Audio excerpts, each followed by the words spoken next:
Hey, I'm Chris F from Make Everything. Today we're going to try and restore this manual metal punch. This thing should easily be able to punch half-inch holes through steel, and I think it'll be great to have it around the shop. Let's see if we can't save it.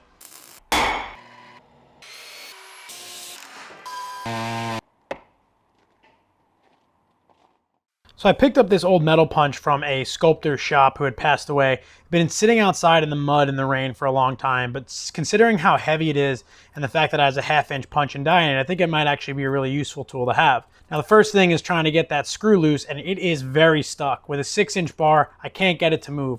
So I'm going to use a rust removing soak to try to break some of that rust and start up the process. All right, so the first thing that we're going to do, because that screw is totally seized up, is we're going to use the WD-40 brand specialist rust remover soak. This should actually penetrate inside those threads and get all around that press to try to free up those spots, get a lot of that rust out of there, and then from there we can proceed with the cleanup. This stuff works best if it's a little bit warmer, and it's pretty hot outside today, so I'm going to pour it into this plastic bin, put the press in there, leave it outside in the sun, and see how it does. This wants about 24 hours to work on really heavily rusted stuff, and I think that that's what I'm going to try to give it. I've got the time to let this thing soak, and I think it's going to make a big difference.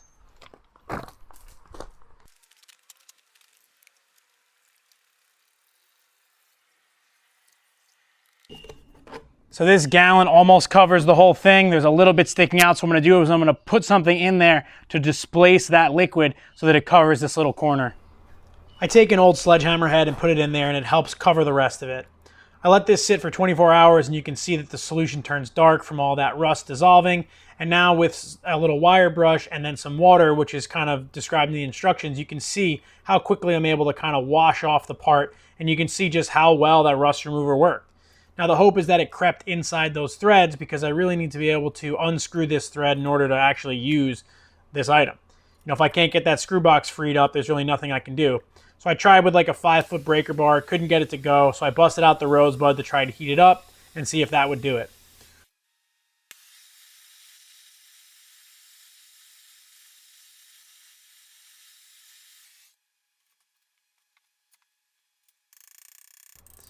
I was tapping it to try to also break some of the rust, and then even hitting the side of that square head to try to get it to move. It's really frustrating that you can't clamp this in the vise, but eventually, with some time and some serious leverage, I was able to get this thing to move.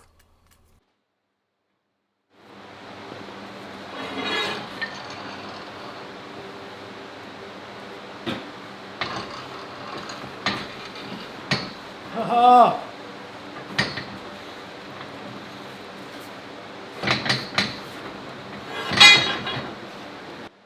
Whoa, it's moving.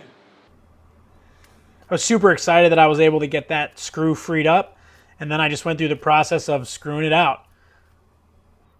Once I broke that initial kind of bond, it threaded out relatively easily, but I definitely still had to lean my weight onto it a few times, and this bar definitely came in handy. You can see me putting my foot up on my vise so I can actually get a little extra leverage and pull it through. After I got it all the way out, I'm able to take a look at the threads and see that everything's actually in really, really good shape. Since I had that out and I had some time, I put it back in the solution and let it sit for a few hours to try to dissolve some of the rust that was inside the screw box and on the outside of those threads. Once I was done, I poured the solution back into the bottle so I can use it on another project in the future. At this point, I took the hose and sprayed everything down just to try to get as much of the solution off as I could, and then I used this wire brush outside before I would get together and start doing some wire wheeling on the whole part. Before I start wire wheeling everything though, I do want to get the die out, the punch out of the screw box. Now there's a threaded end on here, and I tried to grab it in the vise and then use a big wrench, and it just really wasn't doing it. So I decided I would use that square screw head and my bar, get this thing in my Wilton vise on the bench and unscrew it. Turned out it had a reverse thread, a left-handed thread, which I wasn't really expecting. Probably part of the reason why I couldn't get it off. But once I did, I was able to put a wooden block on there and use a sledgehammer to knock the punch out. The punch actually looks like it's in pretty good shape, so I feel like I'll be able to reuse it. Now outside with a variable speed grinder and a wire wheel, I'm able to start taking off whatever rust remains. Now the rust removing soak does a lot, but I still want to go ahead and get any of the corrosion off of there that I couldn't get just with the soaking, and the wire wheel does a great job of that. I also worked on the threaded screw so that I'd be able to make sure those threads worked as good as possible. There's a little damage to the thread, so I ground that and then blew any of the rust out from inside the screw box. Next thing was to remove the bottom die, which I did with a 1-inch metal bar. Pop that out, and then I just had to clean the screw threads with this little wire wheel I had on the end of a flex shaft, and then I could kind of start to put the thing back together and see if it'll work. I made sure that the threads were working properly, and I actually coated the entire thing in boiled linseed oil as a protectant. I used some WD-40 Specialist heavy-duty grease on the threads and inside the screw box to lubricate it so that there wouldn't be any binding against the threads when there was all that pressure from the punching action. Next thing was to test it out. This is a piece of 1/8 inch plate, and with a really considerable amount of effort, I was able to punch through it. Now keep in mind, that is a 1/2 inch punch, so it's pretty good size, but it did require a lot of effort. And I'm not really sure how that die alignment is because I can notice that it's not going straight through the bottom, which is a little bit concerning because if there's not enough clearance on one side, you can imagine how much harder that punch has to work in order to get through the material. I tried realigning the bottom die, but I couldn't really get it to line up correctly. That being said, I wanted to try it on another piece of material, so I put some 16 gauge sheet metal in there, which it easily punched a 1/2 inch hole through. And then I went ahead for a cold rolled piece of 1/8 inch, which is a little bit harder, and with some punch lube and a good amount of leverage, I was able to punch through that. Overall, the unit is functioning, but obviously I think I need to go ahead and get myself a new set of dies so that I can really actually use it. And it's so hard to clamp in a vise. I want to try to figure out a way to make it able to be mounted to a bench and then maybe make it able to be brought off site and used.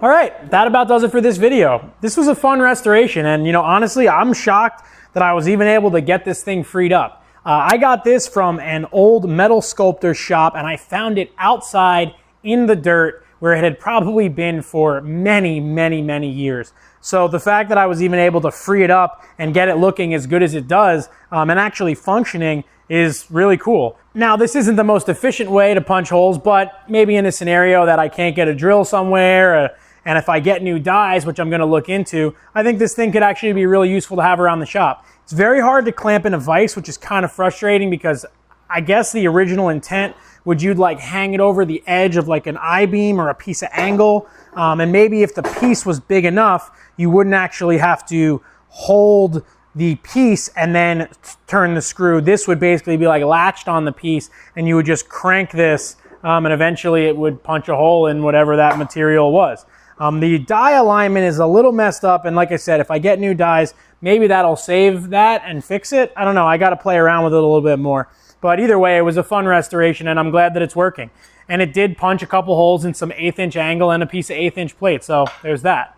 Thank you to WD-40 brand for sponsoring this video. I use the WD-40 Specialist Rust Remover Soak and the WD-40 Specialist Penetrant spray for this. The rust removing soak was awesome. I let it sit in there for a day, and it took so much of that surface rust off and definitely creeps into all those little nooks and crannies. Then after I actually broke the screw free, I put the stuff back in the rust removing soak for a couple of hours, and it helped just knock off any of that last bit of rust. And the penetrating spray definitely helped me get these pieces apart. Like you saw, I was using a 6-inch by 1-inch bar to try to break this thing free, and it was not moving. It took some heat, some penetrating spray, and the rust removing soak to get these things freed up, and I'm super happy that it worked out. I poured this stuff back in the bottle because I'm going to be trying to use it again. In my experience, this stuff can be used many times over.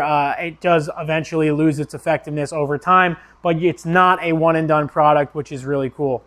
If anybody can help me identify this screw punch, I'd really love to know who made it. There's no identifying marks on it at all, except for this T in a circle and then the letter D. I tried to look up some photos. I did like a Google image search. Couldn't find anything about it. So I'd love to know some more about this punch if anybody knows anything. And if you want to see how it works with a new punch and die set, follow me right here at Make Everything Shop on Instagram, and I'll be sure to post a video once I get that stuff. Again, I really enjoyed doing this little restoration. I love bringing old tools back to life. So if you want to see more of that, subscribe to my channel, leave a comment down below, and give this video a thumbs up if you enjoyed it. And I've got a bunch more tools kicking around the shop that I've got to bring back to life, so stay tuned for that. Thanks again for watching. I'm Chris Epp for Make Everything, and I will see you on the next video.